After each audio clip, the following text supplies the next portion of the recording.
Assalamualaikum warahmatullahi wabarakatuh. Kembali lagi di video YouTube channel saya. Pada video kali ini saya khusus ingin berbagi kepada teman-teman terkait dengan bagaimana cara melakukan sanggah nilai hasil seleksi P3K Guru tahap 2. Bagi teman-teman yang belum lolos seleksi tahap 2 ini, jangan berkecil hati. Semoga saja pada tahap ketiga nanti benar-benar akan dibuka formasinya dan masih tersisa formasinya. Dan bagi teman-teman yang sudah melihat pengumuman nilainya dan dirasa nilainya itu tidak sesuai dengan apa yang kalian dapatkan, kalian bisa melakukan sanggah.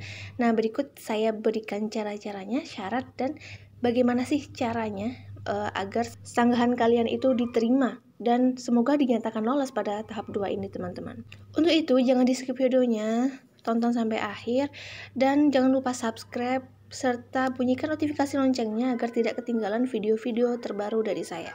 Nah, bagi teman-teman yang masih bingung bagaimana cara mengecek kelulusan P3K Guru tahap 2 ini, kalian bisa melihatnya di alamat web ini, teman-teman, di guru p3k.kemendikbud.go.id. Kemudian akan muncul web seperti ini, teman-teman.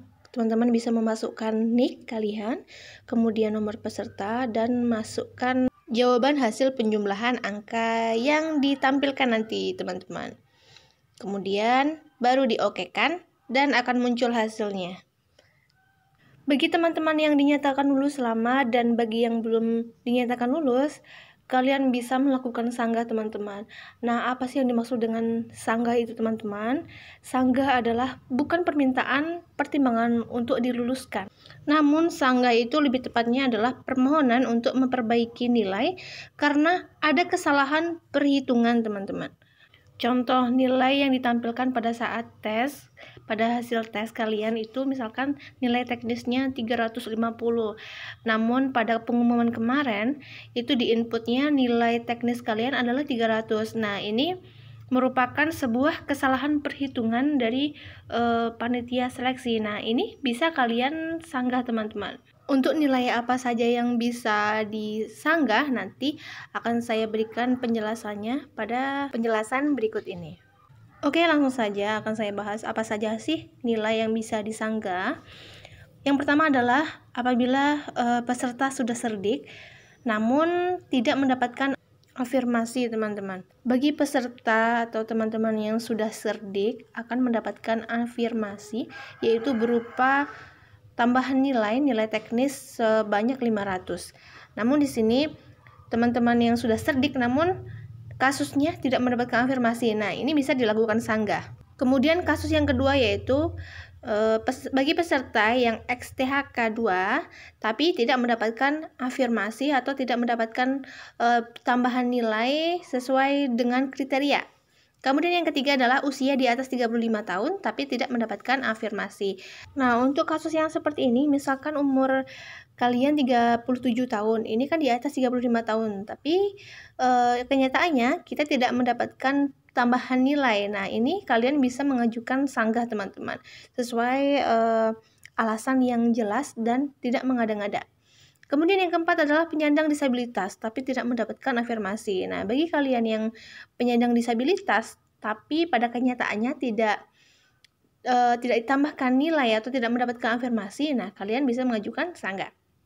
Kemudian yang kelima, nilai ujian teknis, manajerial, dan sosio dan wawancara tidak sesuai dengan yang didapatkan. Seperti yang saya jelaskan sebelumnya, kalau misalkan nominal nilai ujian ini tidak sesuai dengan apa yang kalian dapatkan waktu tes, ini kalian bisa melakukan sanggah. Kemudian yang keenam adalah total skor tidak sesuai. Nah, dari keenam kasus ini, mana yang termasuk dari kasus kalian bisa mengajukan sanggah.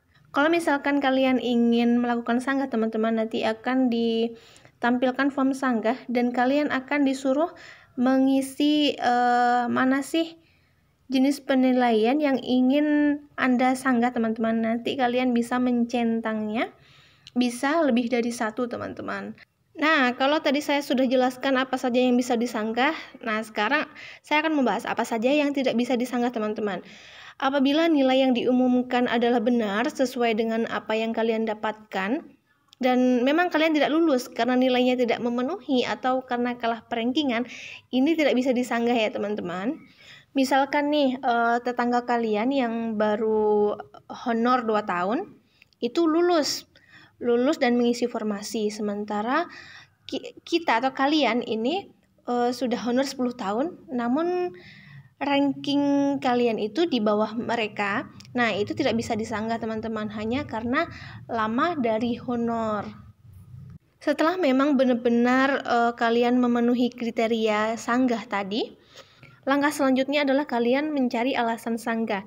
Di sini kalian diminta untuk menuliskan alasan sanggah. Di form sanggah nanti akan disediakan kolom untuk menuliskan alasan sanggah. Kalian bisa menuliskannya dengan maksimal karakter adalah 255, teman-teman. Nah, di sini saya akan memberikan kata-kata, contoh kata-kata yang digunakan untuk menuliskan alasan sanggah. Yang pertama misalkan nih, nilai teknis saya 350 dan mendapatkan afirmasi 75 poin karena umur saya adalah 35 tahun. Mohon diperiksa kembali dan terima kasih. Kemudian yang kedua, misalkan nilai teknis saya seharusnya 500 poin karena saya sudah memiliki sertifikat pendidik. Mohon diperiksa kembali dan terima kasih. Ini singkat dan jelas. Kalau misalkan teman-teman ingin menambahkan boleh, namun harus disertai dengan alasan yang jelas dan tidak mengada-ngada ya teman-teman. Dari penjelasan saya tadi, saya merangkum ke dalam 5 langkah melakukan sanggah. Yang pertama, teman-teman bisa login ke akun SSCASN 2021 dengan laman https:// sscsn.pkn.go.id, kemudian login. Nah, kemudian kalian memasukkan nick dan nomor peserta kalian. Kemudian yang kedua adalah kemudian cari fitur ajukan sanggah, teman-teman. Kemudian kalian klik dan pilih jenis penilaian yang ingin disanggah. Kalian centang bisa lebih dari 1.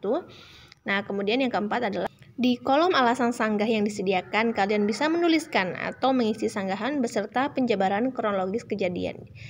Perlu kalian ingat, jangan mengada-ngada. Apa yang faktanya seperti apa, kalian bisa menjabarkannya dalam alasan sanggah tersebut. Kemudian yang kelima adalah unggah dokumen yang diperlukan sebagai bukti sanggah. Misalkan nih kalian udah sertifikasi namun tidak mendapatkan afirmasi, kalian bisa mengunggah dokumen sertifikat pendidik kalian untuk menguatkan sanggahan kalian. Nah, itulah tadi penjabaran singkat saya terkait dengan bagaimana syarat dan cara melakukan sanggah. Semoga bermanfaat. Jangan lupa di subscribe ya teman-teman, dan bunyikan notifikasi loncengnya agar tidak ketinggalan video-video terbaru dari saya. Oke, thank you for watching. Assalamualaikum warahmatullahi wabarakatuh.